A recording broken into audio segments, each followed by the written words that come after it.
आज हम आप लोगों को maximal element, minimal element, supremum, infimum, इनके बारे में जानकारी आपको देंगे। हमने लिखा है let P less than equal to be a partially ordered set.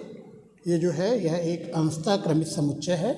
यहाँ पर ये जो होता है इसको हम बोलते हैं पार्शियल ऑर्डर रिलेशन, अंशतः क्रमित संबंध, जो P पर परिभाषित होता है, P पर डिफाइंड होता है।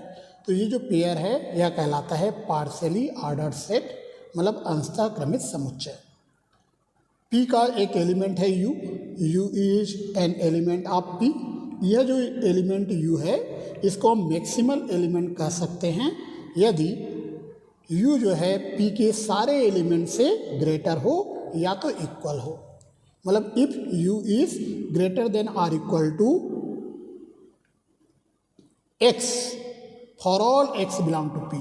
मतलब P के जितने भी एलिमेंट हैं उनमें U अगर बड़ा है या बराबर है तो यह जो U है यह कहलाएगा मैक्सिमल एलिमेंट, हिंदी में महत्तम अवयव कहलाएगा। वैसे एक होता है मिनिमल एलिमेंट जिसको हम बोलते हैं न्यूनतम अवयव। इसमें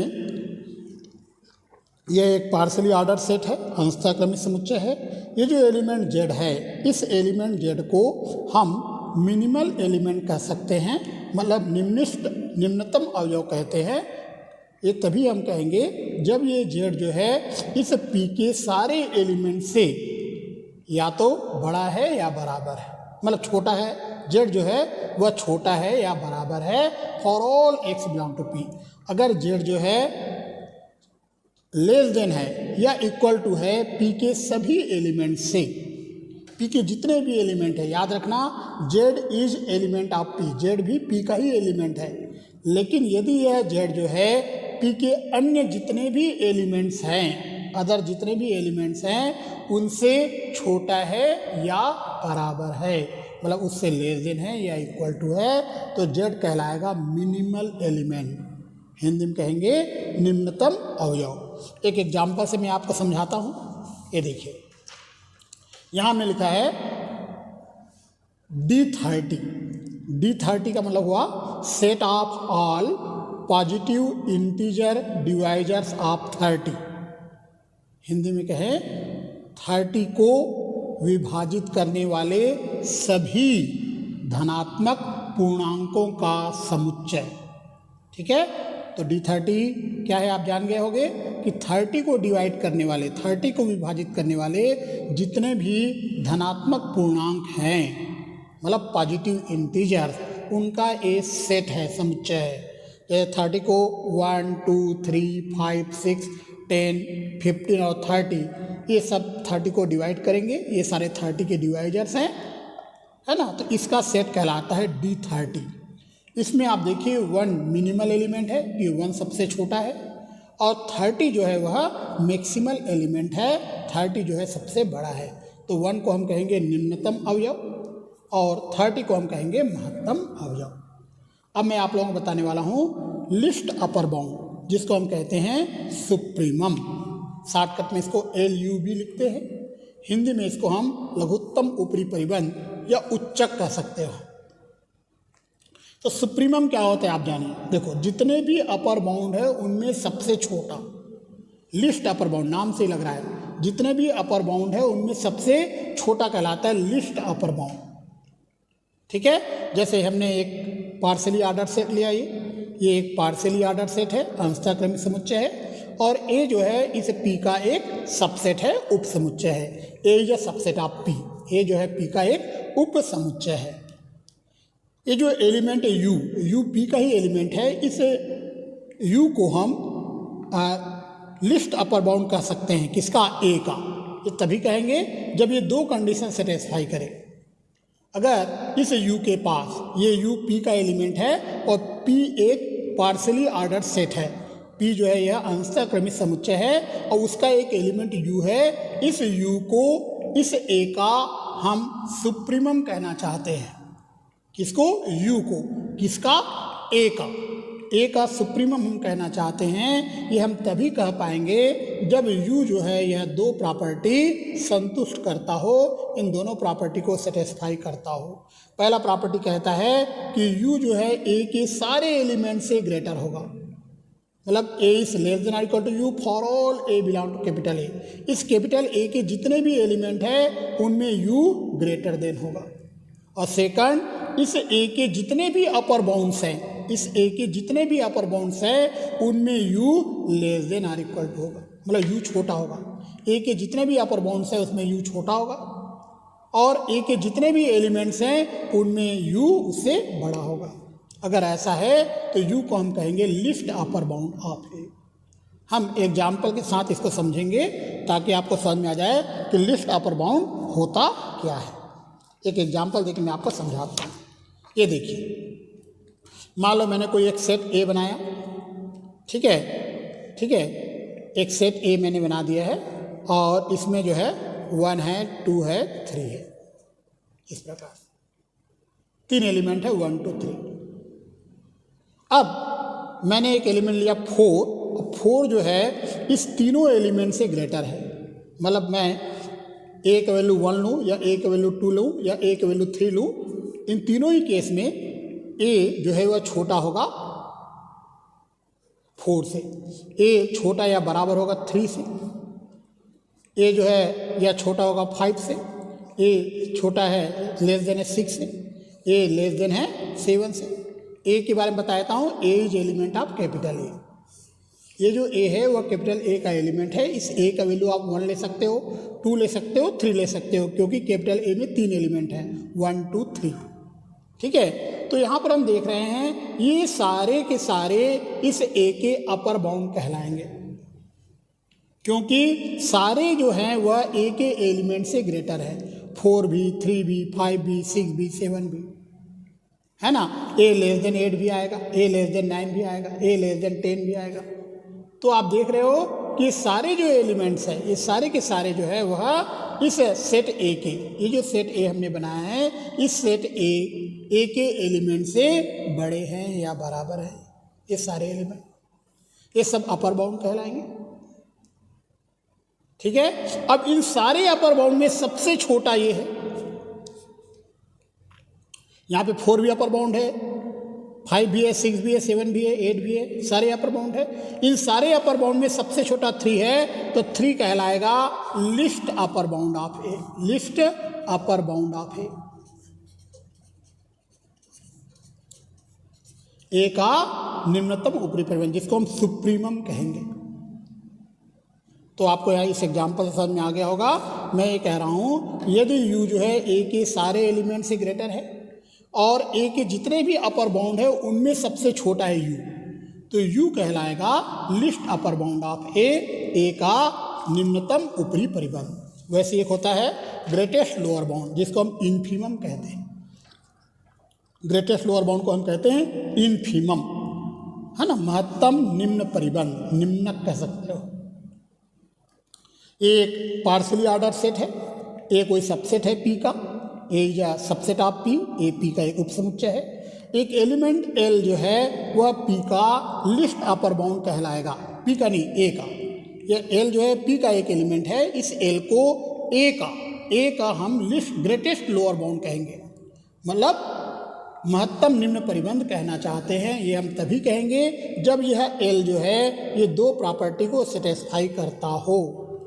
एक बार फिर समझाता हूँ। मैं कह रहा हूँ मेरे पास एक एलिमेंट L है, इस एलिमेंट L को मैं ग्रेटेस्ट लोअर बाउंड कहना चाहता हूँ, मतलब इन्फीमा कहना चाहता हूँ A का।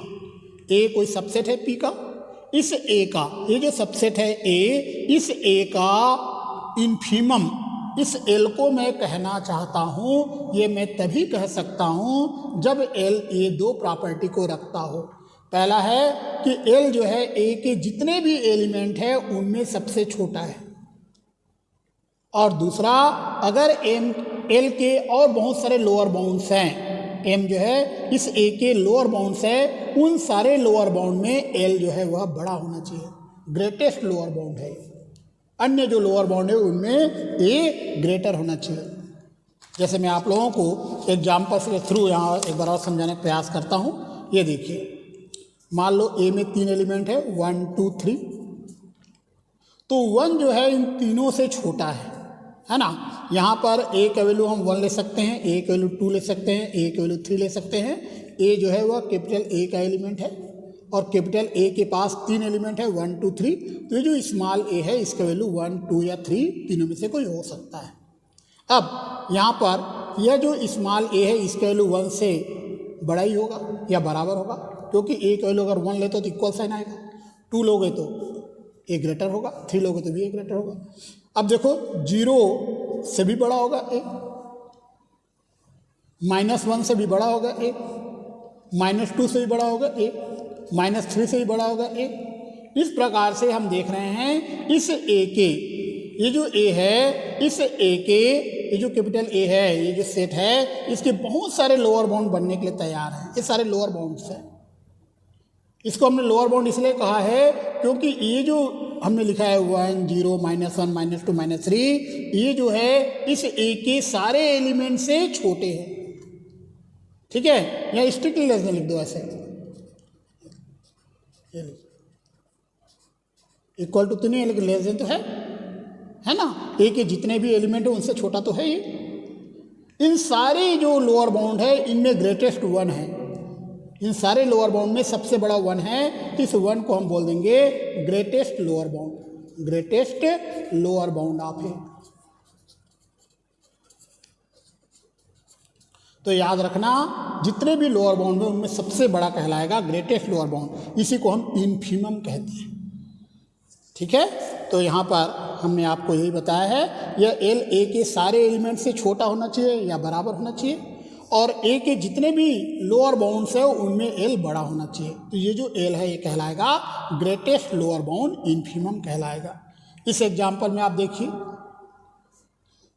हमने एक सेट बनाया पी, इसमें नल सेट है, सिंगलटन सेट ए है, singleton set B, singleton set C, A B, A C, B C और ए बी सी, इस प्रकार से सेट्स हैं। ये एक पार्शियली ऑर्डर्ड सेट है। ठीक है, यहाँ पर एक सबसेट हम ले रहे हैं इसका ए, इसमें नल सेट है, सिंगलटन सेट ए है, सिंगलटन सेट बी है और ए बी है, 4 एलिमेंट है। तो यह जो ए है इस पी का सबसेट है। चलिए हम आगे बढ़ते हैं। तो यहाँ पर हम देख रहे हैं ए पी का सबसेट है। अब यहाँ पर आप देखो ये जो फाई है, ये जो फाई है यह ए के सारे एलिमेंट का सबसेट होगा, सबसे छोटा होगा फाई, है ना। तो हमने लिखा है phi is the greatest lower bound of A, phi जो है ग्रेटेस्ट लोअर बाउंड होगा। और वैसे ही ए बी, ये जो ए बी है ये इन सारे एलिमेंट से ग्रेटर होगा ये। ठीक है, इन सारे एलिमेंट से ग्रेटर है ए बी। ये जो ए बी पेयर है ये कहलाएगा क्या, न्यूनतम ऊपरी पदम, लिस्ट अपर बाउंड। ये ए बी क्या कहलाएगा, लिस्ट अपर बाउंड ऑफ है। तो ये जो ए बी है वो लिस्ट अपर बाउंड है, और ये फाई जो है ये ग्रेटेस्ट लोअर बाउंड है। ठीक है, ये फाई सबसे छोटा है और ये जो ए बी है ये सबसे बड़ा है। चलिए हम आगे बढ़ते हैं। मैं आप लोग बताने वाला हूँ लैटिस के बारे में। लैटिस को हम जालक भी कहते हैं और लैटिस भी कहते हैं हिंदी में। लैटिस बनने के लिए जैसे ये एक पार्शियली ऑर्डर्ड सेट है, और अगर इसके कोई भी 2 एलिमेंट के बीच, कोई भी 2 एलिमेंट लें इस एल से, उसका सुप्रीमम और उसका इन्फीमम अगर एल में ही एग्जिस्ट करता है, मतलब एल में विद्यमान है, यदि ऐसा है तो यह एल जो है वह लैटिस कहलाएगा। मैं एक बार फिर समझाता हूँ लैटिस आपको। A partially ordered set L is said to be lattice. अंशतः क्रमिक समुच्चय एल को एक लैटिस कहते हैं यदि for every A B belong to L, supremum of A B and infimum of A B exist in L. प्रत्येक A B belong to L के लिए सुप्रीमम ऑफ ए बी तथा infimum of A B L में ही विद्यमान है।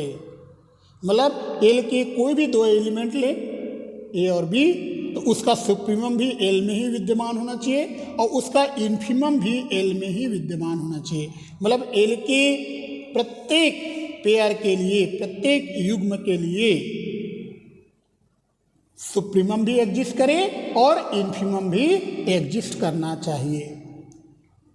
ठीक है, तभी एल कहलाएगा लैटिस। इस एग्जाम्पल से हम समझते हैं। देखिए जैसे यहाँ पर आप देखो, ये लैटिस है कि नहीं है और ये है कि नहीं, दोनों हम बताते हैं। ये लैटिस है, ये लैटिस नहीं है। क्यों नहीं है मैं आपको बताता हूँ। चलिए, इसमें हम कोई भी दो एलिमेंट लेते हैं, जैसे हमने ले लिया बी और सी। तो बी और सी का जो ग्रेटेस्ट लोअर बाउंड होगा, मतलब इन्फीमा ए होगा और सुप्रीमा ई होगा। अगर बी और डी लें तो सुप्रीमा एफ आएगा, इन्फीमा ए आ जाएगा। ठीक है, अगर ए और सी लें तो ये इसका इन्फीमा होगा, ये सुप्रीमा हो जाएगा। अगर ये और ये एलिमेंट लें, ये दोनों लें, सी और डी लेते हैं, ये इन्फीमम होगा, ये सुप्रीमम होगा। तो कोई भी दो एलिमेंट आप लो, उसका सुप्रीमम और उसका इन्फीमम आप बता सकते हो, लेकिन यहाँ आप नहीं बता पाओगे। जैसे आप देखिए, हम लेते हैं एफ और जी दो, तो एफ का सुप्रीमा, एफ और जी का दो सुप्रीमम दिख रहे हैं, एच और आई। एफ से ऊपर आई भी है, एफ और जी दोनों सुपर आई है, और एफ और जी दोनों सुपर एच है। दो सुप्रीमा आपको दिखाई दे रहे हैं, दो यहाँ पे सेम लेवल पे दिखाई दे रहे हैं। तो दो नहीं होगा, एक ही होना चाहिए। और देखो यहाँ पर देखो, लोअर देखिए, एफ के नीचे बी और सी है, जी के नीचे डी और ई है, तो कोई भी इसका इन्फीमम नहीं मिलेगा। मैं ये कह रहा हूँ, ध्यान से सुनिएगा, मैं ये कह रहा हूँ कि जो हमें जो लिस्ट अपर बाउंड मिलता है या ग्रेटेस्ट लोअर बाउंड मिलता है वह यूनिक होता है। यूनिक मतलब वन एंड ओनली वन, दो नहीं हो सकते, एक और केवल एक ही होना चाहिए और एग्जिस्ट करना चाहिए। तो यहाँ पर आप देखो, एफ और जी के दो सुप्रीमम, दो अपर बाउंड मिल रहे हैं, इसका मतलब ये लैटिस नहीं है।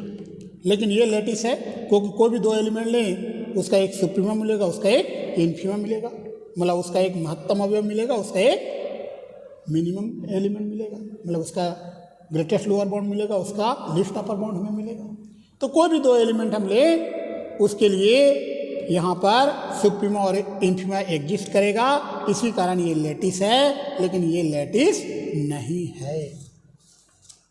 जैसे आपने सी और डी ले लिया, दो एलिमेंट, उसका मिनिमम एलिमेंट तो मिल जाएगा ए, ठीक है, लेकिन मैक्सिमा एलिमेंट अलग लगाएंगे, सी का एफ आ जाएगा और डी का जी आ जाएगा, दो अलग अलग हो जाएंगे।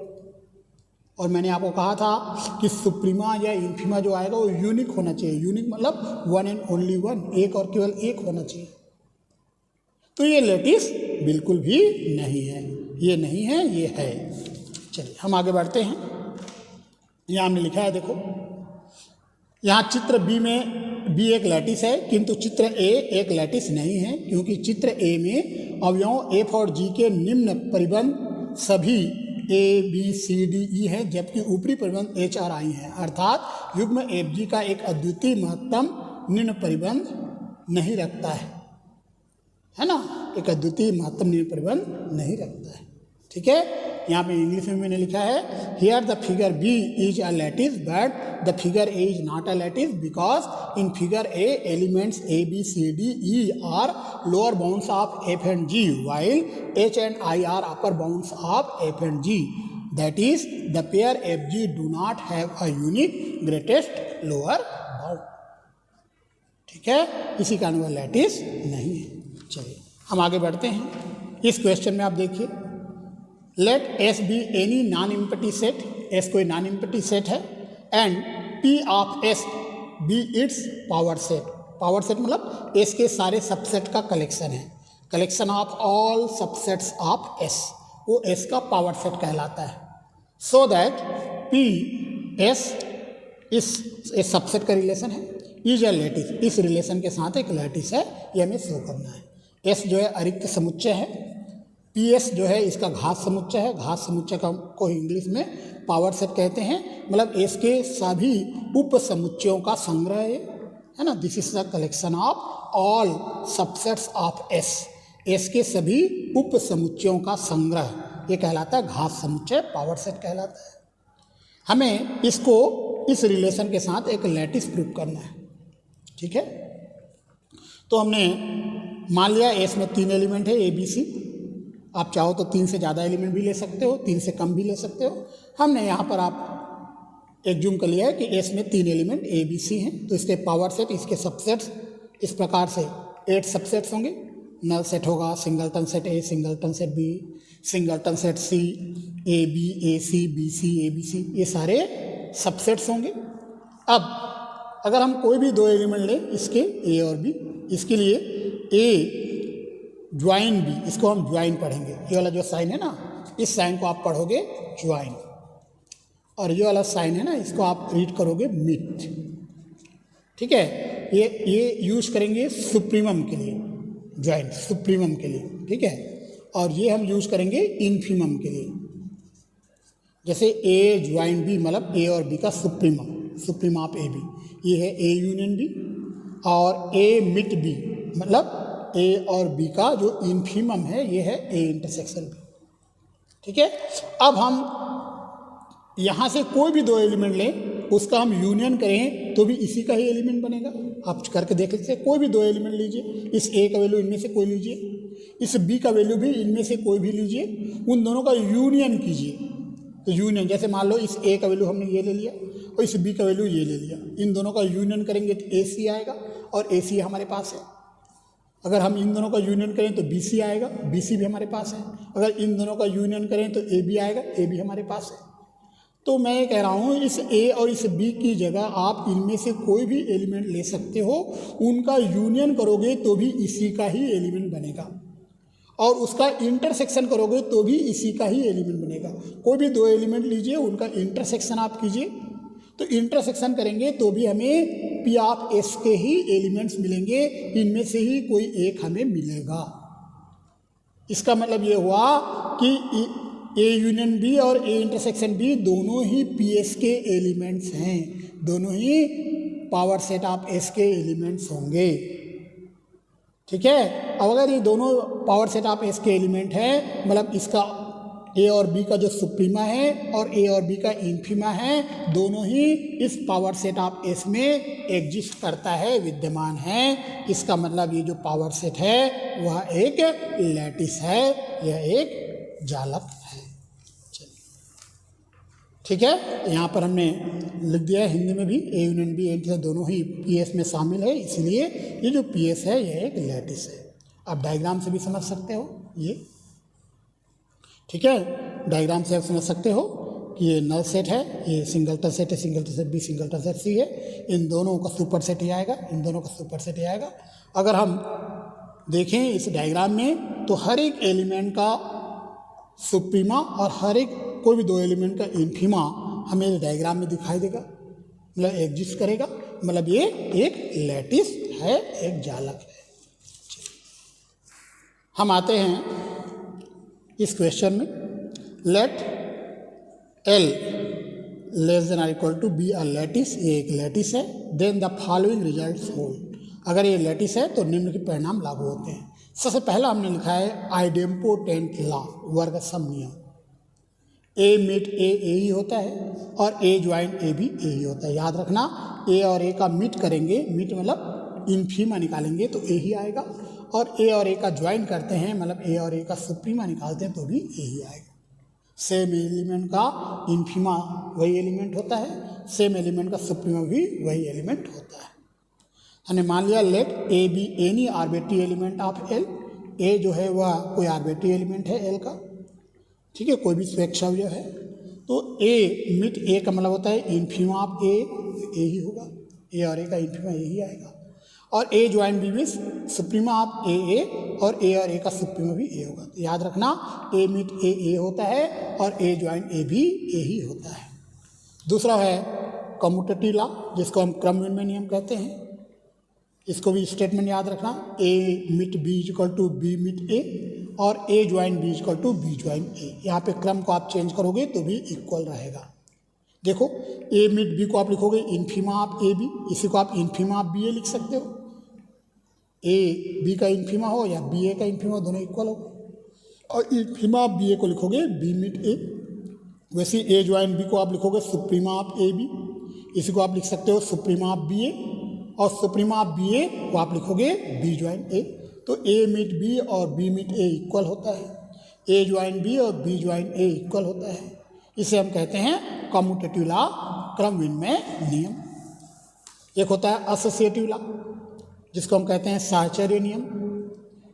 कोई भी तीन एलिमेंट लें ए बी सी, तो A meet B meet C is equal to A meet B meet C. यहाँ ब्रैकेट चेंज हुआ है, देखो यहाँ बी और सी के बीच में ब्रैकेट है, यहाँ ए और बी के बीच में ब्रैकेट है। इस नियम को हम कहेंगे एसोसिएटिव लॉ, साहचर्य नियम। ज्वाइन के लिए भी यही नियम लगता है, A join B join C is equal to A join B join C. यहाँ ब्रैकेट चेंज है, ये दोनों इक्वल होंगे। इसका हम एक प्रूफ आपको देते हैं, देखो A meet B meet C, इसको आप लिखोगे infima of A and B meet C. A और बी मीट सी का इन्फीमा है ना, मीट को हम इन्फीमा कहते हैं। अब यहाँ पे बी मीट सी को लिखोगे infima of B and C, B और सी का इन्फीमा है। तो इन्फीमा यहाँ भी है, तो एक बार लिखिए, तो इन्फीमा ऑफ ए बी सी, ठीक है। वैसे ही ए मिट बी मिट सी निकालते हैं, तो इसको आप लिखोगे infima of A meet B comma सी। इसे आप लिखोगे infima of A comma B. इन्फीमा इन्फीमा दो बार, एक बार लिखिए इन्फीमा ऑफ ए बी सी। तो हम देख रहे हैं इसका value, infima of A B C का वैल्यू ए मिट बी मिट सी है, और इन्फीमा ऑफ ए बी सी का वैल्यू ही ए मिट बी मिट सी है। इसका वैल्यू ये है, ये, और इसका वैल्यू ये है, और दोनों इक्वल है, ये दोनों इक्वल है। तो ये दोनों भी इक्वल हो जाएंगे। हमने लिख दिया है ए मिट बी मिट सी is equal to A meet B मिट सी। वैसे ही ज्वाइन के लिए भी आप प्रूफ कर सकते हैं, बस इन्फीमा जगह सुप्रीमा लिखना पड़ेगा, ये वाला प्रूफ हो जाएगा। एक होता है एब्जॉर्प्शन लॉ, जिसको हम कहते हैं अवशोषण नियम। ये कहता है A meet A join B is equal to A आएगा, वैसे ही A join A meet B is equal to B A आएगा। चलिए हम इसका प्रूफ देते हैं, फर्स्ट वाले का प्रूफ देते हैं पहले, फिर सेकंड का देंगे। हमें पता है कोई भी एलिमेंट स्वयं से लेस देन और इक्वल टू होता है, तो ए इज लेस देन और इक्वल टू ए, और ज्वाइन करने से हमेशा बड़ा एलिमेंट मिलता है। कुछ बातें आप हमेशा याद रखना, मैं आपको बताता हूँ, फ्यूचर के लिए भी आपको याद रखना है। ये देखो, कोई भी एलिमेंट हो स्वयं से लेस देन और इक्वल टू होता है, रिजल्ट याद रखना, ए इज लेस देन और इक्वल टू ए। अगर ए मिट बी करें तो वह ए से भी छोटा होगा, और ए मिट बी बी से भी छोटा होगा, दोनों से, ए और बी दोनों से छोटा होगा। मिट करने से इन्फीमा मिलता है, इन्फीमा हमेशा छोटा होता है क्योंकि ये लोअर बाउंड होता है। और वैसे ही अगर हम ए ज्वाइन बी करते हैं तो वह ए से ग्रेटर आएगा, और ए ज्वाइन बी जो है वह बी से भी ग्रेटर आएगा, ठीक है। तो ए ज्वाइन बी हमेशा ए और बी दोनों से ग्रेटर होता है, और ए मिड बी हमेशा ए और बी दोनों से छोटा होता है। और जैसे मान लो लिखा बी, तो यह less than equal to B, कोई भी एलिमेंट स्वयं से लेस देन और इक्वल टू होता है, ठीक है। ये देखिए, तो यहाँ पे हमने लिखा ए लेस देन इक्वल टू ए, और ए लेस देन होगा ए ज्वाइन बी से, क्योंकि ज्वाइन है, बड़ा ही होगा। अब इसको और इसको मीट करेंगे तो इन दोनों का मीट करना पड़ेगा, इसका और इसका मीट करें, लेफ्ट साइड को लेफ्ट साइड से मीट करेंगे तो राइट साइड का मीट होगा, तो ए मीट ए करेंगे तो ए ही आएगा, और ये हो जाएगा ए मीट ए ज्वाइन बी, ये आ जाएगा। अब यहाँ पे आप देखिए, यहाँ पर ए मीट ए ज्वाइन बी है, यहाँ पे कोई भी एलिमेंट हो, मैंने आपको बताया, जैसे फिर से बता देता हूँ, जैसे मैंने कहा ए मीट एक्स अगर करें तो यह लेस देन इक्वल टू ए ही होगा। अब एक्स की जगह अगर मैं लिख दूँ, एस की जगह मैं लिख देता हूँ ए ज्वाइन बी, है ना, ये तो सेम है। यहाँ पर एक्स की जगह मैं लिख दिया ए ज्वाइन बी लिख दिया, तो भी ए से छोटा ही होगा, एक्स की जगह कुछ भी आप लो, ठीक है। यहाँ मीट है ना, यहाँ मीट है, तो ए मीट एक्स हमेशा ए से छोटा होगा, मीट हमेशा छोटा होता है, एक्स से भी छोटा होगा, ए से भी, दोनों छोटा होगा ये। तो एस की जगह हमने ए ज्वाइन बी लिख दिया, तो भी ए से छोटा आ गया। ये लाइन आपका समझ में आ गया हो। अब इसे और इसे मिला दीजिए तो इक्वल साइन आ जाए, ठीक है। इस प्रकार से हमने फर्स्ट वाले का प्रूफ दे दिया। अब सेकंड को हम देखते हैं। ए स्वयं ए से लेस देन है, इक्वल टू होता है, ये हम जानते हैं। ए मिट बी हमेशा ए से छोटा होगा, मिट है ना, तो ए से छोटा होगा। अब इसका और इसका ज्वाइन करेंगे राइट साइड वाले का, तो लेफ्ट साइड वाले का भी ज्वाइन होगा, तो ए ज्वाइन ए मिट बी हमेशा छोटा होगा ए से, ए ज्वाइन ए तो ए ही आएगा। अगर मैं ए और ए का ज्वाइन करूँ तो ए ही मिलेगा, तो राइट और राइट साइड का, दोनों राइट साइड का ज्वाइन करेंगे तो यही आएगा, है ना। फिर लेफ्ट साइड वाला भी ज्वाइन होगा ये। अब यहाँ पर ये लाइन देखिए, ये लाइन को समझाता हूँ। यहाँ ज्वाइन है, ज्वाइन हमेशा बड़ा होता है। जैसे मैं आपको समझाता हूँ, मान लो ए ज्वाइन एक्स करो तो ये हमेशा ए से बड़ा आएगा, ज्वाइन है ना। अब एस की जगह मैं कुछ भी ले सकता हूँ, जैसे मैं लिख दिया ए मिड बी ले लिया, तो भी ए से बड़ा ही आएगा, है ना। याद रखना ज्वाइन है ना, वो ए से बड़ा ही होगा, तो ए ज्वाइन ए से बड़ा, इन दोनों को मिला दो तो इक्वल आ जाएगा। इस प्रकार से हमने एब्जॉर्प्शन लॉ का प्रूफ दिया ये। अब यहाँ पर देखो, मैं आप लोगों को पढ़ाने वाला हूँ द पिजन होल प्रिंसिपल, जिसको हम कहते हैं कपोत-कोष्ठ सिद्धांत। पहले इसका स्टेटमेंट हम समझेंगे, फिर इसका हम प्रूफ समझेंगे। If there are many pigeons, pigeon मतलब कबूतर, ठीक है, ये ऑब्जेक्ट्स हैं हमारे कबूतर, यहाँ पे लिखा है if there are many pigeons, मतलब बहुत सारे कपोत हैं, वस्तुएं हैं, and a few pigeon hole, और कुछ कपोत कोष्ठ हैं, मतलब कुछ पिंजड़े हमारे पास हैं, कुछ बक्से हैं, बहुत सारे कबूतर हैं और कुछ पिंजड़े हैं, तो कहता है then there must be at least one pigeon hole occupy by 2 or more pigeons, तो कम से कम एक कपोत कोष्ठ में 2 या 2 से अधिक कपोतों द्वारा भरा जाएगा। देखिए मैंने आपको कहा है कि कपोत बहुत सारे हैं, वस्तुएं बहुत सारे हैं, और बक्से जो है कुछ हैं, बक्सों की संख्या कम है और वस्तुओं की संख्या ज़्यादा है। तो एक बक्सा ऐसा होगा, एक कपोत कोष्ठ ऐसा होगा जिसमें 2 या 2 से अधिक वस्तुएं रखे जाएंगे, मतलब 2 या 2 से अधिक कपोत के द्वारा भरा जाएगा। एक बार फिर समझाता हूँ, यहाँ पर लिखा है if there are many objects, बहुत सारे ऑब्जेक्ट्स हैं, बहुत सारे वस्तुएं हैं, and a few boxes, pigeon hole few है, कुछ है, और पिजन्स बहुत सारे हैं, then there must be at least one pigeon hole occupy by 2 or more pigeons, तो एक पिजन होल ऐसे होंगे, एक बक्से ऐसे होंगे जो 2 या 2 से अधिक उसमें वस्तुएं होंगी, पिजन्स होंगे, ठीक है। ये कहलाता है कपोत कोष्ठ सिद्धांत, जिसको हम कहते हैं पिजन होल प्रिंसिपल। एक क्वेश्चन हम करते हैं, so that at least in any set of 7 classes, 7 class का सेट है, class 1, class 2, class 3, class 4, class 5, class 6, class 7 तक है, there must be 2 that meet on the same day, 2 class एक ही दिन में संचालित होंगी, assuming that no class hold on Sunday, Sunday कोई क्लास नहीं होता है, तो नंबर ऑफ डेज 6 हुए और नंबर ऑफ क्लासेस 7 है, तो 2 क्लासेस ऐसे होंगी जो एक ही दिन संचालित होंगी, एक ही दिन लगेगी। देखिए इसमें लिखता है दर्शाइए कि 7 कक्षाओं के किसी समुच्चय में 2 कक्षाएं ऐसी होंगी जो एक ही दिन लगती हैं, या मान लिया गया है कि रविवार को कोई भी कक्षा नहीं लगती है, ठीक है, रविवार को कोई भी कक्षा नहीं लगती है। चलिए, तो देयर आर 7 क्लासेस, 7 पिजन्स है हमारे पास, और 6 डे है, 6 पिजन होल्स है।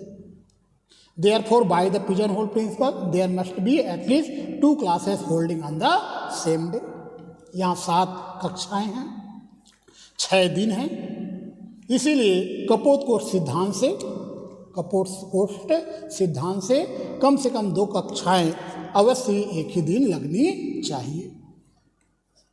इस क्वेश्चन में देखो, so that among 13 pupil there are at least 2 pupil who were born in the same month,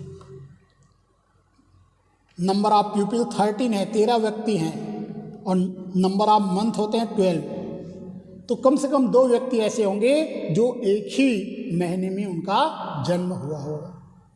तो दर्शाइए कि 13 व्यक्तियों में कम से कम 2 व्यक्ति ऐसे हैं जिनका जन्म एक ही महीने में है। तो देयर आर 13 पीपल, 13 पिजन्स हैं, और 12 मंथ होते हैं, 1 ईयर में 12 मंथ होते हैं, 10 पिजन होल्स है। Therefore by pigeon hole principle, pigeon hole principle हम अप्लाई करते हैं, there must be at least 2 people who were born in the same month. यहाँ 13 व्यक्ति हैं, 13 कपोत हैं, 12 महीने हैं, इसीलिए कपोत कोष्ठ सिद्धांत से कम 2 व्यक्तियों का जन्म एक ही महीने में होना चाहिए।